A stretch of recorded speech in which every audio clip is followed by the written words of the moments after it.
అని బైబిల్ గ్రంథం చెబుతోంది. ఇదొక దోషం. మనం అనిపించేదంతా ఏ దోషం? అది నరక శిక్ష అనే దోషం. ఇది నరక శిక్ష అనే దోషం. ఒకవేళ మనం కొన్ని మంచి పనులు ఈ భూమి మీద చేసామనుకో, ఆ తర్వాత మన పిల్లలకు కూడా కాస్త నరకమేం తప్పదు. మనం చేసిన మంచిని బట్టి నరకం తప్పదు, కానీ ఈ భూమి మీద కొంత విసులుబాటు కలుగుతుంది. దేవుణ్ణి మనం ప్రేమిస్తే, మంచిగా బ్రతికితే, మనం అనుకునే మంచిగా బ్రతికితే తర్వాత మన పిల్లలు కొంతవరకు సేవ్ అవుతారు. అంతవరకు తప్ప నరక దోషాన్ని మాత్రం ఏ మానవుడు తప్పించుకోలేడు. ఎందుకని? పాపం వలన వచ్చే జీతము మరణం. ఆ మరణమే రెండవ మరణం, అది అగ్నిగుండం అని చెబుతుంది. కాబట్టి ఇప్పుడు చూస్తా మనం గనక ఏ దోషం చేసినా, ఏ ద్రోహం చేసినా, ఏ పాపం చేసినా మన పిల్లలు ఖచ్చితంగా అనిపిస్తారు. ఎదటివాడు సొమ్ము తీసుకుని ఎగ్గొట్టేవనుకో, ఖచ్చితంగా దోషాన్ని మనము మన పిల్లలు అనుభవించి తీరాలి. ఎదుటోడు సొమ్ము తీసుకుని ఎగ్గొట్టవచ్చా? ఏమండి, ఇప్పుడు మనం కష్టపడి సంపాదించుకొని కొంత తిని కొంత దాచుకున్నాం. పాపం ఎవడో కాస్త ఇబ్బంది పడుతున్నాడని అప్పు అడిగాడని ఆడికి అప్పిచ్చాం. మనం దాచుకున్న దానిలో మనం ఖర్చు పెట్టుకోకుండా ఆడవి తీసుకొని ఎగ్గొట్టేసాడు అనుకో, ఇతని కష్టాన్ని అతడు దోచుకున్నట్టే కదా. అట్లాంటి భక్తుడు అవుతాడా? భక్తిహీనులు అప్పు చేసి తీర్చక ఉందురు. అప్పు చేయడం తప్పనా చెప్పట్లా దేవుడు, తీర్చకపోవడమే తప్పు. అంతేనా? ఏం పోయిందిలే, మసిపూసేలే, మారేడుకాయ చేసేలే, నాకు ఇచ్చినోడు చచ్చేడులే, కాగితమే ఉన్నదా అని అడ్డం తిరుగుదాములే, నువ్వు నాకు ఇచ్చినట్టు రుజువేంటని అడుగుదాములే, అవసరమైతే బాబు నా మీద వీళ్ళు ఇట్లా ఒత్తిడి తీసుకొస్తున్నారని, నా వల్ల కదా నేను అట్లనే చేతులు ఎత్తేద్దాంలే, లేకపోతే మకాం ఎక్కడి నుంచి ఇంకోసారికి మారిచ్చేద్దాంలే అనుకున్నావు అనుకో, ఏం పర్వాలేదు, ఇక్కడ తప్పుకు తిరుగుతావు. కానీ ఆ దోషాన్ని నీ పిల్లలు ఖచ్చితంగా అనుభవిస్తారు. ఆ పాపాన్ని, ఆ శాపాన్ని నీ పిల్లలు అనుభవిస్తారు. వ్యభిచారులు అవుతారు, దొంగలు అవుతారు, రౌడీలు అవుతారు, పనికిమాలిన వాళ్ళు అవుతారు, దేవుడంటే భయం లేని వాళ్ళు అవుతారు, భయభక్తులు లేని వాళ్ళు అవుతారు. కుక్క తిరిగినట్టుగా తిరిగి వ్యభిచారం చేసేవాళ్ళు ఉన్నారు కొంతమంది. ఎట్లా? కుక్క తిరిగినట్టుగా తిరుగుతారు కొంతమంది. చేసుకున్న భర్త ఉన్నాడు, భర్త బతికే ఉంటాడు, ఇంకొకటితో అక్రమ సంబంధం పెట్టుకుంటున్నారు కొంతమంది, ఇంకొక అమ్మాయితో అక్రమ సంబంధం పెట్టుకుంటున్నారు కొంతమంది. భార్య ఉండగా పరాయి వాళ్ళతో అక్రమ సంబంధం పెట్టుకునేవాడు ఉన్నాడు. ఆ పిల్లల శాపాన్ని అనుభవిస్తారు. భర్త ఉండగా పరాయి వాళ్ళతో అక్రమ సంబంధం పెట్టుకొని నేను కాబట్టి మెయింటైన్ చేస్తున్నాను అనుకుంటున్నారు కొంతమంది, ఎందుకంటే డబ్బులు వస్తున్నాయని. ఆడంటే ప్రేముండి కాదు, గడిది గుడ్డు కాదు, ఆడి దగ్గర మొత్తం లాగటానికి వ్యభిచారం చేస్తున్నారు కొంతమంది.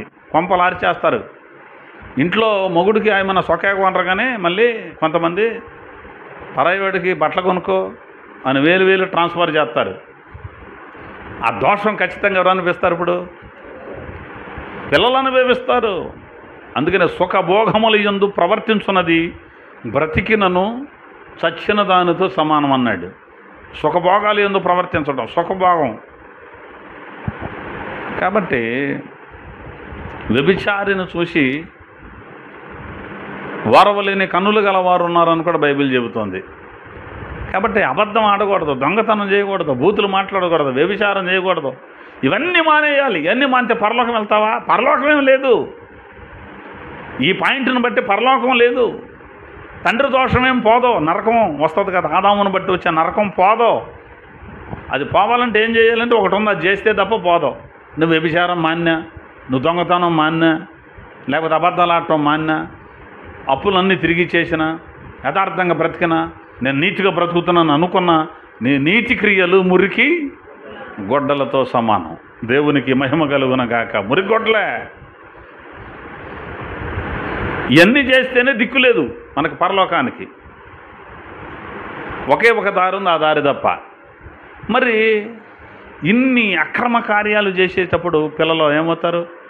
శాపం అనిపించరు అనుకుంటున్నావా?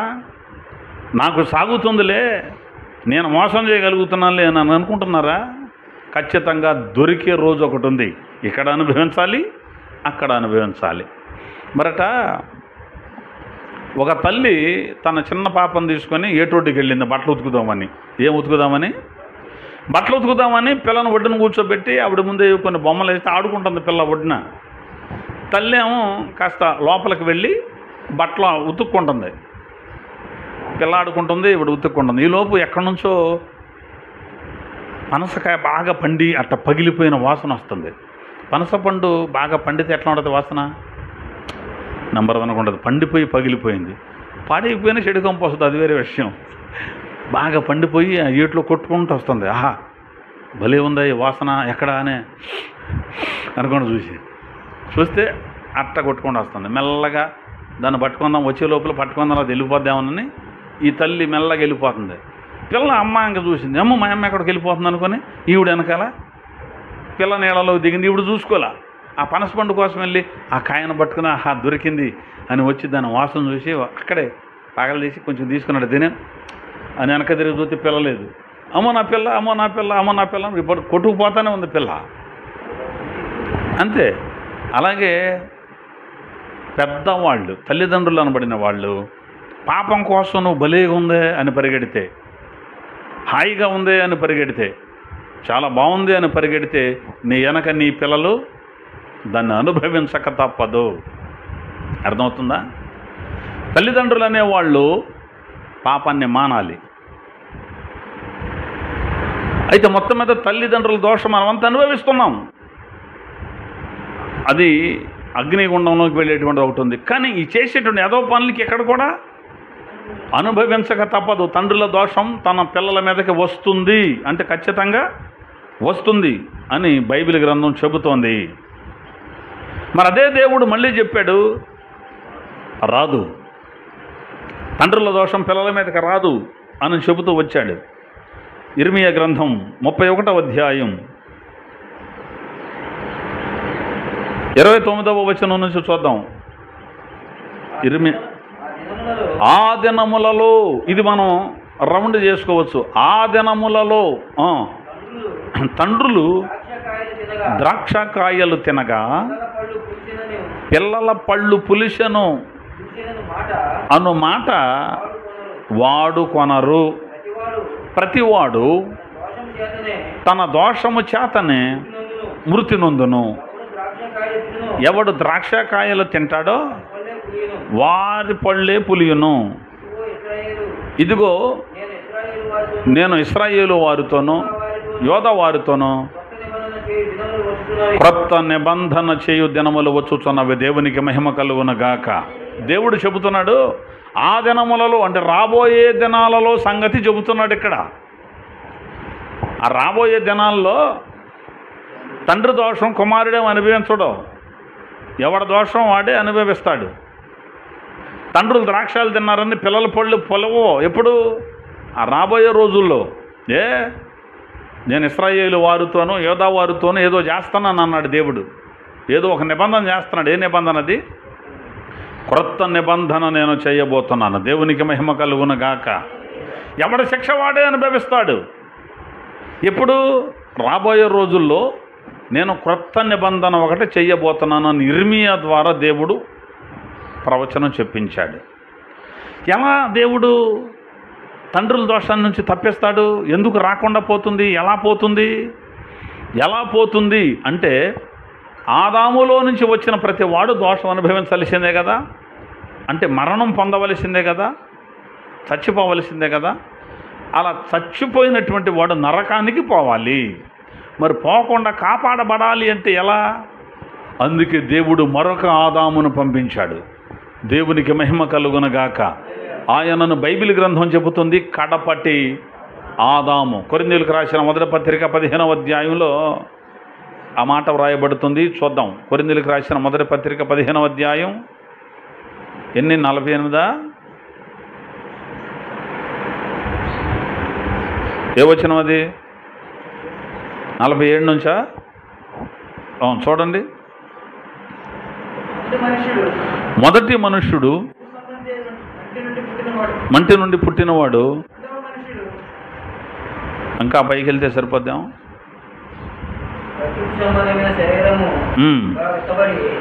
ఇది 44 చదువుతున్నారు. ప్రకృతి సంబంధమైన శరీరముగా విత్తబడి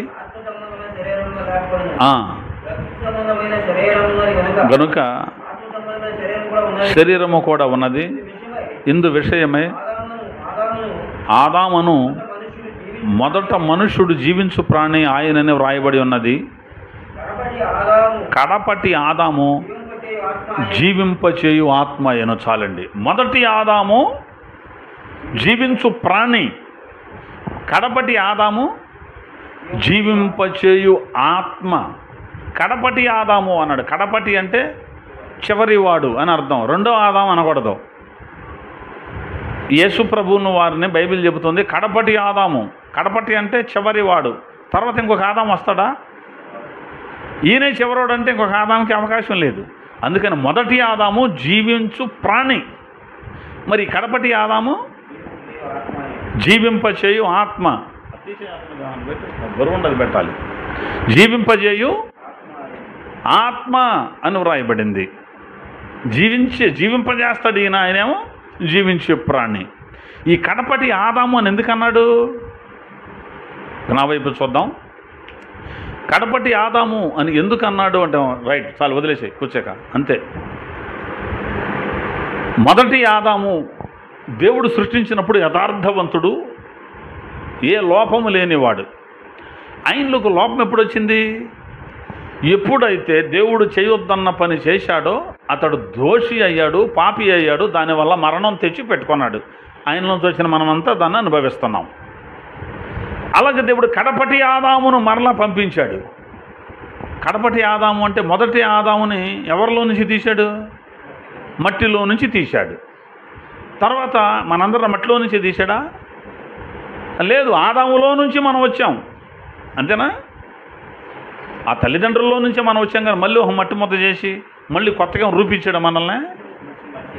ఒకవేళ అలా రూపిస్తే ఆ ఆదాంతో మనకు పనే ఉంది. ఆదాం పిల్లలు మనం ఎందుకు అవుతాం? కొత్త సృష్టి ఏం చేయలే. మళ్ళీ మొదటి సృష్టించిన ఆదాము హవ్వలలో నుండి మనమంతా వచ్చాం. మరి కడపటి ఆదాముని దేవుడు ఈ మొదటి ఆదాములో నుంచి తీసుకురాలేదు. మరి ఎలా తీసుకొచ్చాడు? వాక్యము శరీరధారి అయి కృప సత్య సంపూర్ణుడిగా మన మధ్య నివసించెను అన్నాడు. మరియ గర్భంలో పిండంగా రూపించబడినటువంటి విత్తనం ఏది అంటే వాక్యం. వాక్యానికి శరీరాన్ని తొడిగి మరియ గర్భంలోనికి పంపాడు. ఆదాము రక్తం యేసయ్యకి లేదు. ఆదాము రక్తంతో యేసయ్యకి సంబంధం లేదు. అంటే మరియ రక్తంతో సంబంధం లేదు. అందుకు పాపరహితునిలో నుండి పాప సహితునిలో నుండి పాపరహితుడు పుట్టగలిగిన ఎంత మేలు అన్నాడు. పుట్టడో అది మేలు కాదు, పుట్టడు కూడా దాని అర్థం యోబు చెప్పినట్టు. మరి అందుకని యేసు ప్రభు అనేటువంటి ఆయన ఆదాములో నుంచి రాలా. మరి మనలాంటి శరీరం ఏముంది కదండి ఆయనకి? మనలాంటి శరీరం ఏముందిగా? మనలాంటి శరీరమును బట్టి క్రీస్తు వీరులో పుట్టెను అని రాసుంది కదా. పితరులు వీరు వారని రాసుంది కదా. ఆయన శరీరాన్ని బట్టి దావీదు సంతానంగా అన్నాడు కాబట్టి ఆదాములో నుంచి వచ్చాడని చెబుతున్నారు కొంతమంది. ఆదాము రక్తమే కనుక యేసు ప్రభులోకి వస్తే కన్యకు పుట్టవలసినంత అవసరత ఏమొచ్చింది? లేదండి, లేఖనం ఉంది కాబట్టి, ఇదిగో కన్యక గర్భవతి కుమారుని కంటున్న లేఖనం ఉంది కాబట్టి కన్యక పుట్టాలి అంటాం అనుకో. అసలు ఆ లేఖనం ఎందుకు? కన్యక పుట్టవలసిన పని లేదు కదా.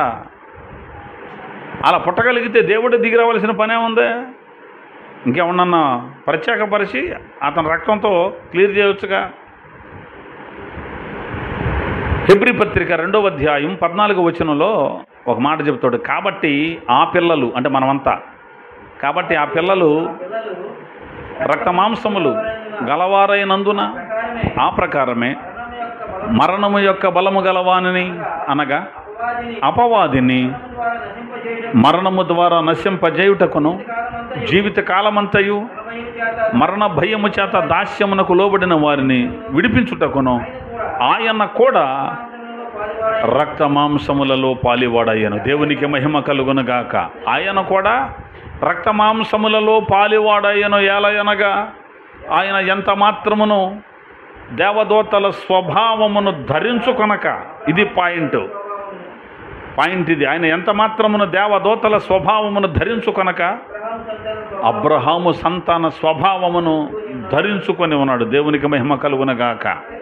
అబ్రహాము సంతాన స్వభావాన్ని ధరించుకున్నాడు. ఆయన దేవదూతల స్వభావాన్ని ఏమైనా ధరించుకున్నాడా? మరి ఏ స్వభావం ధరించుకున్నాడు? అబ్రహాము సంతాన స్వభావాన్ని ఆయన ధరించుకొని ఉన్నాడు. ఇది బైబిల్ గ్రంథం చెబుతున్న మాట. అంటే అబ్రహాము సంతాన స్వభావం ఎవరో? అబ్రహాము ఏ శరీరంతో ఉన్నాడు? దేవదూతల శరీరంతో ఉన్నాడా? ఈ శరీరమే. కాబట్టి యేసు ప్రభుల వారు కూడా అలాంటి శరీరంతోనే వచ్చాడు. అలాంటి శరీరంతోనే రావాలి అంటే ఆదాములో నుంచే రావాలా ఏంటి? రానవసరంలా. కాబట్టి ఆయన శరీరం ఇలాంటి శరీరమే, రక్త మాంసములు కలిగిన శరీరంతోనే యేసు ప్రభు వచ్చాడు. దేవునికి మహిమ కలుగునగాక. చూద్దాం ఆ శరీరం ఏ శరీరం అని చెప్పంటే రోమపత్రిక 8వ అధ్యాయమేనా? 8వ అధ్యాయం 3-4 కలిసి ఉంటాయి. శరీరమును అనుసరింపక ఆత్మను అనుసరించి నడుచుకొని మన యందు ధర్మశాస్త్ర సంబంధమైన నీతి విధి నెరవేర్చబడవలెనని పాప పరిహారము నిమిత్తము దేవుడు తన సొంత కుమారుని పాప శరీరాకారముతో పంపాడు. దేవునికి మహిమ కలుగునగాక. దేవుడు తన సొంత కుమారుణ్ణి ఏ శరీరం ఆకారం? అది మన శరీరాలన్నీ పాపపు శరీరాలే. ఇలాంటి ఆకారంతో పంపాడు. కానీ పాపపు శరీరంతో పంపి కాదు. యేసు ప్రభున పాపపు శరీరంతో పంపాడా దేవుడు? పాపపు శరీరాకారముతో పంపి. అంటే మన శరీరాలు ఎలా ఉన్నాయో ఆయన శరీరం కూడా అలాగే ఉంది. మనకి రక్తం గారుద్ది, ఆయనకి రక్తం గారుద్ది. దేంతో నన్ను పొడిస్తే మనకు దెబ్బ తగులుద్ది, ఆయనకి దెబ్బ తగులుద్ది. ఆయనకి ఆకలి అవుద్ది, ఆయనకి నీళ్ళు అవుతాయి, ఆయనకి అలసట ఉంది. యేసుక్రీస్తు ప్రభుల వారి యొక్క భౌతిక పరిమితులు అని కొన్ని ఉన్నాయి. భౌతిక పరిమితులు. క్రీస్తు శాస్త్రం సగం చెప్పి ఆపాం కదా, మొదలు పెట్టుకుంటే మళ్ళీ అర్థమవుతుంది. యేసుక్రీస్తు ప్రభుల వారి శాస్త్రం, క్రీస్తు శాస్త్రం, క్రిస్టాలజీ అంటాం దాన్ని.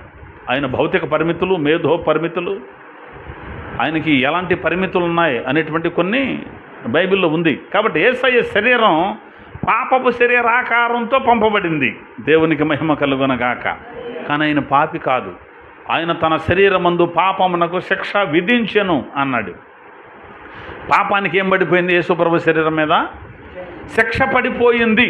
దేవునికి మహిమ కలుగునగాక. ఏ పాపానికి? ఎంతమంది అయితే ఆదామును బట్టి పాపులుగా చేయబడ్డారో ఆ వచ్చిన పాపం మొత్తం యేసుప్రభు తన మీద వేసుకుని శిక్షను అనుభవించాడు. చూద్దాం ఆ మాట ఒకసారి బైబిల్ గ్రంథంలో. గలతీ పత్రిక 3వ అధ్యాయం. త్వరగా చాలా సంగతులు ఉన్నాయి, నేను త్వరగా ముగించేస్తాను.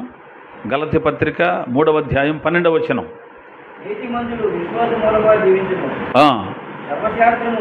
ధర్మశాస్త్రము విశ్వాస సంబంధమైనది కాదు, కానీ దాని విధులను ఆచరించువాడు వాటి వలననే జీవించును.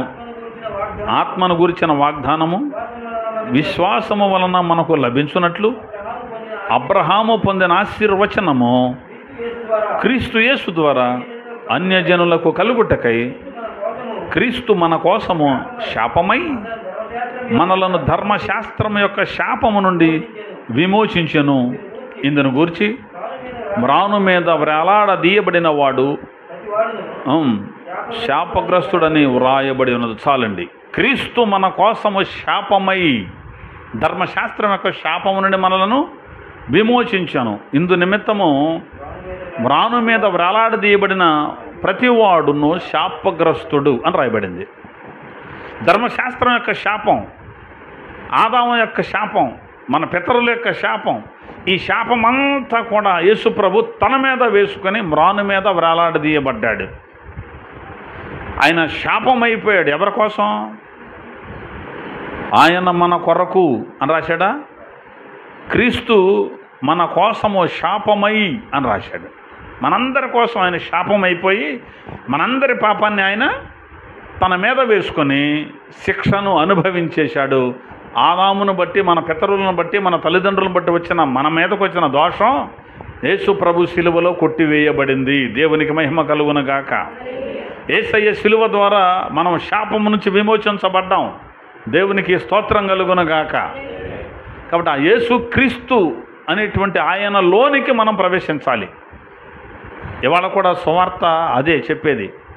ఇలాంటి వాక్యాలు చెప్పి పిలిచేది ఎందుకంటే అందరినీ క్రీస్తులోనికి రండి, క్రీస్తులోనికి రండి, క్రీస్తులోనికి రండి అని పిలిచేది ఎందుకు? మతం మార్చడానికి కాదు. ఏంటి?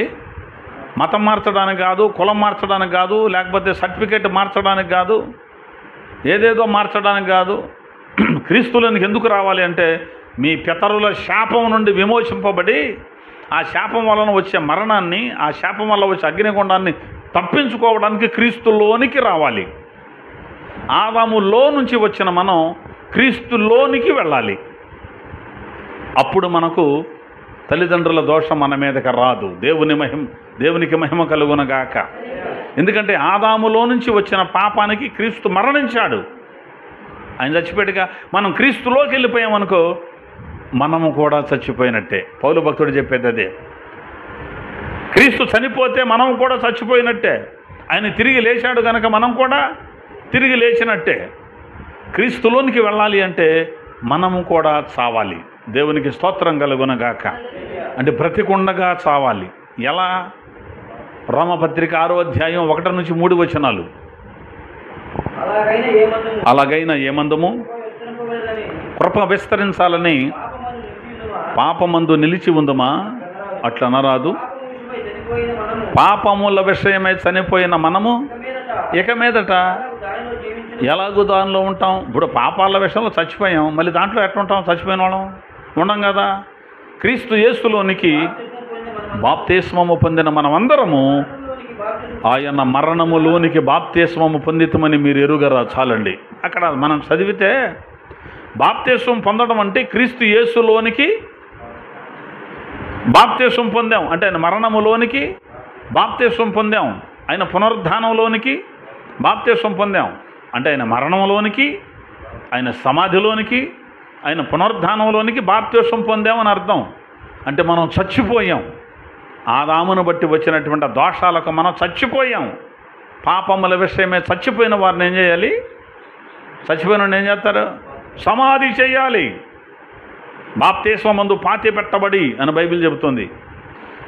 అలా పాతి పెట్టబడిన తర్వాత దేవుడు యేసుక్రీస్తు ప్రభువారు 3వ దినాన్ని ఏం చేశాడు? తిరిగి లేపాడు. అలాగే మనం కూడా తిరిగి లేచినట్టే బాప్తిస్మం పొందితే. దేవునికి మహిమ కలుగునగాక. బాప్తిస్మం పొందిన వాడు అప్పటి వరకు వాడు చేసిన పాపాలు, వాని పితరులు చేసిన పాపాలు, ఆదాము దగ్గర నుంచి వచ్చిన అతని దోషాలన్నీ కూడా, అంటే ఆదాము దగ్గర నుంచి అంటే నరకం అనేటువంటిది ఒకటి వచ్చింది కదా ఆ పాపానికి, వాటన్నిటి నుంచి కూడా అతను మృతి పొందినట్టు, ఆ పాపాల నుంచి విడిపించబడినట్టు, నరకం నుంచి విడిపించబడినట్టు, శాపం నుంచి విడిపించబడ్డట్టు, దోషం నుంచి విడిపించబడ్డట్టే బాప్తిస్మం అనేటువంటి మరణము ద్వారా. దేవునికి మహిమ కలుగునగాక. అలా బాప్తిస్మం ముందు చచ్చిపోయి బాప్తిస్మం ద్వారా పాతి పెట్టబడి ఆ బాప్తిస్మం ద్వారా మనం తిరిగి బ్రతకటాన్ని క్రీస్తులోనికి మనం ప్రవేశించడం అని బైబిల్ చెబుతోంది. క్రీస్తులోనికి రావాలి, కడపటి ఆదాములోనికి రావాలి. మొదటి ఆదాములో నుంచి వచ్చిన మనం ఇప్పుడు కడపటి ఆదాములోనికి చేర్చబడాలి. మొదటి ఆదాములో నుంచి వచ్చిన మనందరికీ శాపం వచ్చింది కదా. ఇప్పుడు ఒక వ్యక్తి క్రీస్తులోనికి వెళ్ళాడు అనుకో, అతనికి పుట్టిన పిల్లలందరూ కూడా క్రీస్తులోంచి పుట్టినట్టేనా? మళ్ళీ ఆదాములోంచి పుట్టిన వాళ్ళంతా ఆ పాపాన్ని అంటించుకుంటూ వచ్చాం. ఇప్పుడు ఒక్కడు క్రీస్తులోకి వెళ్ళాడు, తర్వాత అతని వివాహం పిల్లలు పుట్టారు, మరి వాళ్ళంతా ఆ క్రీస్తులో నుంచి బయటకు వచ్చినట్లు లెక్కనా? కాదు. ఎవడికి వాడే క్రీస్తులోనికి వెళ్ళాలి.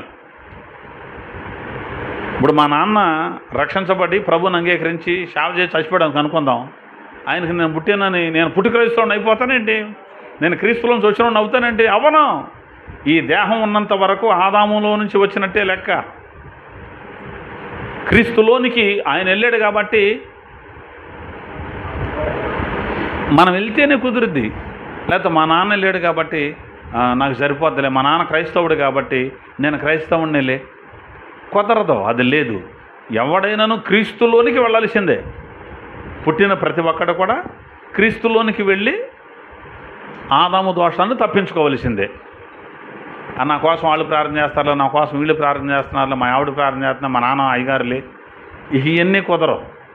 ఎవడికి వాడే ఎవరిలో పుట్టాలి? క్రీస్తులో పుట్టాలి. అంటే బాప్తిసం ద్వారా పుట్టాలి అని బైబిల్ గ్రంథం మనతో చెబుతుంది. ఈ సర్వలోక పాపాలకు యేసుక్రీస్తు ప్రభు శాంతికరమై ఉన్నాడు. యోహాను రాసిన మొదటి పత్రిక 2వ అధ్యాయం 1, 2, 3 వచనాల్లో ఆ విషయాలు రాయబడింది. చిన్నపిల్లలారా, ఒకవేళ మీరు ఎవడైనా పాపం చేస్తే యేసుక్రీస్తు అని ఉత్తరవాది తండ్రి యొక్క మనకున్నాడు. ఆయన మన పాపములకు శాంతికరమై ఉన్నాడు. మన పాపములకే కాదు, సర్వలోకమునకు శాంతికరమై ఉన్నాడు. పాపానికి శాంతి జరగాలి అంటే యేసుక్రీస్తు ప్రభువులోనికి మనం రావాలి. దేవునికి మహిమ కలుగునుగాక. అంటే కడపటి ఆదాములోనికి మనము రావాలి. ఎలా రావాలి? బాప్తిస్మము ద్వారా రావాలి. అందుకే బాప్తిసం పొందు అని బైబిల్ చెప్పేది. బాప్తిసం పొందకుండా గుడికి వెళ్ళినా, బాప్తిసం పొందకుండా మీటింగ్లకి వెళ్ళినా, బాప్తిసం పొందకుండా పాటలు పాడినా, బాప్తిసం పొందకుండా ఎన్ని సంవత్సరాల పాటు నువ్వు నీ ఆస్తి అంతా తగలబెడతానే అంటారు. నువ్వు కోటాలు పెట్టిగాక, ప్రార్థనలు పెట్టిగాక, మందిరాలు కట్టిగాక, పెద్ద సేవ చేయగాక, బాప్తిసం పొందని కారణాన్ని బట్టి నువ్వు క్రీస్తులో పుట్టలేదు. నువ్వు అయ్యగారు అవ్వచ్చు, లేకపోతే బిషప్ గారు అవ్వచ్చు, లేకపోతే వాళ్ళ తాత అవ్వచ్చు, నువ్వు ఎవడమైనా భూమి మీద మనిషి అనేవాడు, నువ్వు ఎవడమైనప్పటికీ కూడా బాప్తిసం ద్వారా నువ్వు పుట్టకపోతే ఆదాము దోషం నీ మీదకు వస్తుంది. నువ్వు నరకమే రేపు. బాప్తిసం ద్వారా క్రీస్తులోనికి ప్రవేశిస్తే క్రీస్తు సంబంధులం అవుతాం.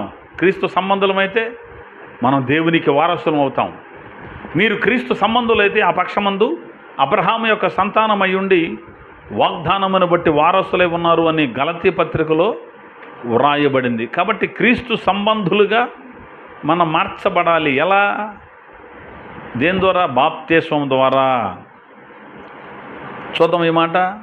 3వ అధ్యాయం, గలతీ పత్రిక 3వ అధ్యాయం 26వ వచనం నుంచి చదువుదాం. యేసుక్రీస్తునందు మీరందరూ విశ్వాసము వలన దేవుని కుమారులే ఉన్నారు. ఎవరిలోనికి? క్రీస్తులోనికి బాప్తిసము పొందిన మీరందరూ క్రీస్తును ధరించుకొని ఉన్నారు. క్రీస్తులోనికి బాప్తిసం పొందిన మనమందరం ఎవరిని ధరించుకున్నాం? క్రీస్తును ధరించుకున్న అందరూ యూదుడని లేదు, గ్రీసు దేశస్తుడని లేదు, దాసుడని లేదు, పురుషుడని లేదు, స్త్రీ అని లేదు.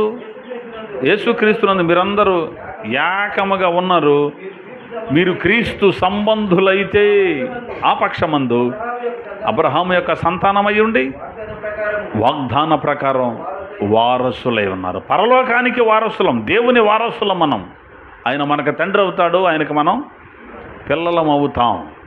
మనం ఆదాములో నుంచి పుట్టాం, మనకు తెలియదు ఆ సంగతే. దేవుడు పంపించాడు ఆదాములో నుంచి, ఆదాము రక్తంలో నుంచి పంపించాడు. ఇప్పుడు క్రీస్తులోనికి వెళ్ళవలసింది మనమే. మనకు తెలియకుండా ఆదాములోంచి మనం వచ్చాం, మనకు తెలియదు ఆ సంగతి. ఇప్పుడు మనకు తెలుసు కనుక క్రీస్తులోనికి మనం వెళ్ళాలి. ఎందుకంటే ఆయన తన రక్తాన్ని కార్చి మనందరిని కూడా తన సొంత రక్షకుడిగా మనం ఆయన అంగీకరిస్తే, మన సొంత రక్షకుడిగా ఆయన అంగీకరిస్తే ఆయన రక్తం ప్రతి పాపం నుండి మనలను పవిత్రులంగా చేస్తుంది. ఎందుకని ఆయన రక్తం చేస్తుంది? ఆదాము రక్తం కాదు కాబట్టి. ఆదాము రక్తం కాదు కాబట్టి. అందుకని యేసుప్రభు రక్తాన్ని దేవుని రక్తం అని బైబిల్ చెప్తుంది. దేవుడు తన స్వరక్తం ఇచ్చి సంపాదించుకున్నాడు సంఘాన్ని అని బైబిల్ చెబుతోంది. కాబట్టి ఈ సువార్తలు, ఈ వాక్యాలన్నీ ఏంటంటే క్రీస్తులో నువ్వు పుట్టాలి. లేకపోతే నీ ప్రార్థన ఎవరికి కావాలి? నువ్వు ప్రార్థనకి వెళ్ళి ఇచ్చే కానుక ఎవరికి కావాలి? నువ్వు చేసే ప్రసంగం ఎవరికి కావాలి? క్రీస్తులో పుడితేనే అది ప్రయోజనం. మరి ఎంతమంది పుట్టారు ఇక్కడ? ఇంకెంతమంది బాప్తిసం పొందలేదు? బాప్తిసం పొందలేదు అంటే దాని అర్థం ఏంటి? అసలు దేమాయి అంటున్నాను. ఏంటి ఆ దేమాయి ఏంటి? నాకేమవుద్దనా?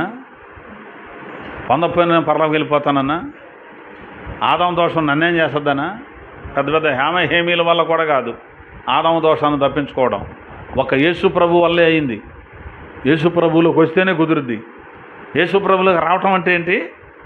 బాప్తిస్మం పొందడం, క్రొత్తగా జన్మించడం. దేవునికి మహిమ కలుగునగాక. ఆదాములో చచ్చి కడపటి ఆదాములో బ్రతకటమే. అందుకని కడపటి ఆదాము అనే పుస్తకంలో ఎన్ని రాశాను నేను. ఈ చేతికి వచ్చేస్తే కడపటి ఆదాము అనే పుస్తకం కూడా విడుదలవుద్ది. ఓకేనా? కాబట్టి మనం చేయవలసిన పని ఏంటంటే కడపటి ఆదామైన యేసు క్రీస్తులోనికి మనం ప్రవేశించాలి. అందుకే దేవుడు చెప్పాడు, తల్లిదండ్రుల దోషం పిల్లల మీదకి వస్తుంది కానీ రాదు. ఎప్పుడు రాదు? క్రీస్తులోనికి వచ్చినప్పుడు రాదు. ఏమంటే మరి క్రీస్తు మన్నే మధ్య వచ్చాడు 2025 ఏళ్ల క్రితం. మరి అంతకుముందు ఉన్నోళ్ళ సంగతి ఏంటి? అప్పుడు క్రీస్తు లేటుగా, క్రీస్తులోకి వాళ్ళు ఎట్టొస్తారు? మరి వాళ్ళంతా నరకానికేనా? లేదు. దేవుడు కొన్ని కట్టడలు విధులు వాళ్ళకి ఇచ్చాడు. వాటిని జాగ్రత్తగా వాటిని పరిశీలించి వాటి ప్రకారం కొంతమంది నడిచారు చూడు, కింద మీద పడుకుంటా దేవుడు నమ్ముకున్నారు చూడు, వాళ్ళందరూ కూడా క్రీస్తు రక్తంలో కడగబడ్డట్టే లెక్క. ఆదాము దగ్గర నుంచి రేపు ఆఖరి భక్తుడి వరకు యేసు రక్తం ఉపయోగపడుతుంది.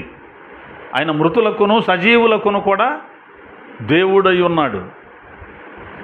ఆయన సజీవులకే కానీ మృతులకు దేవుడు కాదుగా అంటారు అని బైబిల్ చెబుతుంది. కానీ మృతులకును సజీవులకును ప్రభువై ఉండుటకే కదా క్రీస్తు మన కొరకు చనిపోయాను అన్నాడు. మృతులు అంటే నరకానికి పోయే వాళ్ళని గురించి కాదు, శరీరాన్ని ప్రాణం పోగొట్టుకొని ఉన్నారు కొంతమంది భక్తులు, వాళ్ళకు కూడా ఈయన ప్రభువే, ఈయనందరికీ ప్రభువే. కాబట్టి మనం నేర్చుకోవలసిన పాఠం ఏమిటంటే, మరి ఎంతవరకు మనం బాప్తిసం పొంది క్రీస్తులో జన్మించాం అనేది ముఖ్యం. మళ్ళీ చెబుతున్నాను, బాప్తిసం అనే నిర్లక్ష్యం చేస్తే ఏ రోజున మనం ప్రాణం వద్దో తెలియదు. కొత్తగా పుట్టి మనం లైన్లో ఉంటే చాలు క్రీస్తు సంబంధులం అయిపోతాం. అలా బాప్తిసం పొంది వాక్యానుసారంగా బ్రతికి చచ్చిపోయిన వాడిని ఏమంటారంటే క్రీస్తునందు మృతులయ్యారు అంటారు. ఏదో చర్చికి వెళ్ళి వచ్చిన వాళ్ళ చచ్చిపోతే క్రీస్తునందు మృతులైన వారు ధన్యులు, వారు మొదట లేతురు అని రాయకూడదు. చచ్చిపోయినప్పుడు శవాన్ని గుళ్ళోకి తీసుకెళ్ళి లెగుతాడా? లేదా గుడి ముందు తీసుకెళ్ళి చప్పట్లు కొట్టి అక్కడ ఆరాధన చేస్తే లెగుతాడా? చచ్చిపోయిన తర్వాత శవాన్ని తీసుకెళ్తే ఉపయోగం ఉంది. బతుకున్నా రాడు. చచ్చాక గుళ్ళోకి తీసుకెళ్ళకుండా ఎట్టరా? గుళ్ళోకి తీసుకెళ్తారా? తీసుకెళ్ళి గుడికాడ తీసుకెళ్ళి ఆ గుడి ముందు పెట్టి అప్పుడు తీసుకెళ్ళి గుడికాడ అప్పుడు యేసు ప్రభు నా కుమారుడు గుడికి వచ్చాడు, వీడిని పరలోకం తీసుకెళ్దాం అనుకుంటాడు. అప్పుడు బతుకుండంగా రావాలి, బతుకుండంగా వాక్యం అనాలి, బతుకుండంగా క్రీస్తు సంబంధులం అవ్వాలి. ఇప్పుడు ఆదామును బట్టి అందరూ పాపులే, క్రీస్తుని బట్టి అందరూ నీతిమంతులే. ఆదామును బట్టి తల్లిదండ్రుల దోషం మన మీదకి వస్తుంది, క్రీస్తుని బట్టి మన దోషాలన్నీ క్రీస్తే అనుభవించాడు. ఇక మనకు వాటితో సంబంధం లేదు. మళ్ళీ ఇప్పుడు క్రీస్తు నమ్మిన తర్వాత చేస్తే పాపాల సంగతి ఏమిటండి? మళ్ళీ ఆయన దగ్గరికి వెళ్ళి, ఇందాక ఆయన చెప్పాడు, యోహాన్ చెప్పాడు, మనమందరము ఆయన దగ్గరికి వెళ్ళాలి. మనము పాపం లేని వాళ్ళని చెప్పుకోకూడదు, ఎందుకంటే ఇంకా మనం సంపూర్ణం అవ్వలా. పుట్టినంత మాత్రాన పరలోకం లేదు, సంపూర్ణం అవ్వలా. కాపాడుకుంటే వెళ్ళాలి. చిన్న చెత్తగా పొరపాట్లు జరిగితే యేసయ్యా క్షమించయ్యా, ఓకే క్షమించేస్తాడు. ఆయన మన పాపములను క్షమించి సమస్త దుర్నీతి నుండి పవిత్రులుగా చేస్తాడు. మనం పాపాలు ఒప్పుకుంటే బాప్తిసం పొందిన తర్వాత ఏదో చిన్న చెత్తకైనా జరుగుతున్నాయి అనుకో, ఒప్పుకోవాలి. యేసయ్య దగ్గరికి వెళ్ళి కప్పుకోకూడదు. అంటే మన క్రీస్తు సంబంధులమేక, ఆదాము సంబంధులం కాదు. ఆదాములో నుండి కడపటి ఆదాములోనికి వచ్చిన వారే నిజమైన క్రైస్తవులు, శాపం నుంచి విమోచింపబడిన వారు. దేవుడి మాటలు మనందరి వినికిడిలో స్థిరపరచునుగాక. ఆమెన్. కళ్ళు మూసుకోండి, ప్రార్థన చేసుకుందాం.